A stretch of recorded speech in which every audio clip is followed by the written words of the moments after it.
Access to quality health services without financial hardship is the idea behind Universal Health Coverage (UHC). As it works towards this goal, top of mind for the Health Ministry is how it finances and sustains the essential package of health services under this program. During this week, the ministry is meeting with 15 stakeholder groups to get feedback on UHC financing.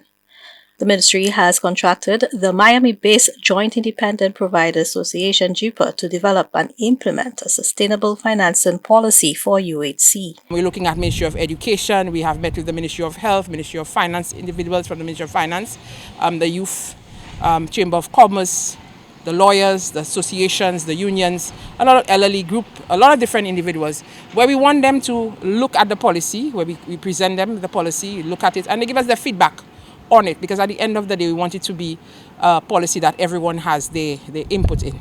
Dr. Kester Ned, Chair and CEO of JIPA, explains that the idea behind the financing policy is to transform the way healthcare is delivered and paid for. Through this new model, the plan is to bring already existing health financing providers under one umbrella so that the processes are streamlined. The payers, the people who pay for healthcare, they're also fragmented, so there's not collective purchasing. So now we have a way of stocking the payment system one on top of the other, so the government has a component to pay, the health insurance has a component to pay, visitors that come into the country have a component to pay, so that we coordinate that, so that the consumer is not entirely responsible on their own to go ahead and navigate the payment in the system. Currently, you get healthcare, if you have insurance, you pay for it, and then you will get reimbursed from the insurance system. We want to change that so the UHC will take the entire responsibility of navigating the payment when the healthcare is provided, and also to navigate the side of the payers on what their obligations are. Dr. Ned notes that currently St. Lucians pay 47 cents out of every dollar for healthcare out of their own pockets. This burden particularly affects those with lower incomes.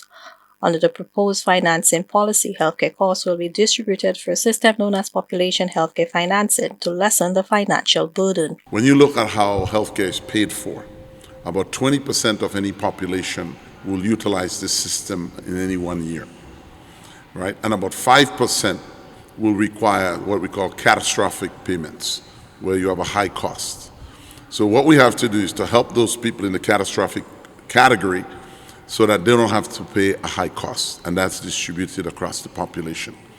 So by consolidating all of the different financing methods, we're able to have, for example, the government responsible for the first tier of payment.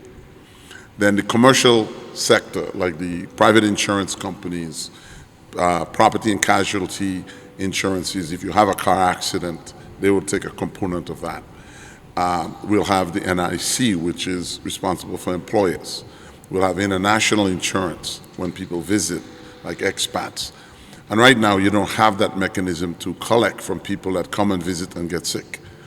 So just by modifying how we organize the payment system, we can have a better way of distributing and making the funds available. After consulting with the various stakeholder groups, the UHC unit will conduct additional community meetings throughout the island. We do understand while we be having meetings here with different persons, different groups, we will not be able to meet the fisherman or the farmer or the hairdresser or the nail technician or any other person, the tailor, the seamstress, because these are individuals, most of them, they work on their own, and therefore they would not be able, we don't want to disadvantage them by having them come and sit in a stakeholders consultation during the day, when in reality they would want to be at work during the day. So these are individuals we have to meet in their community. We have to meet as many individuals as possible and meet them as close as the community as possible, as close as in the workplace as possible, so that they can give their input, understand the policy, and give their input on the policy, because UHC is for everybody.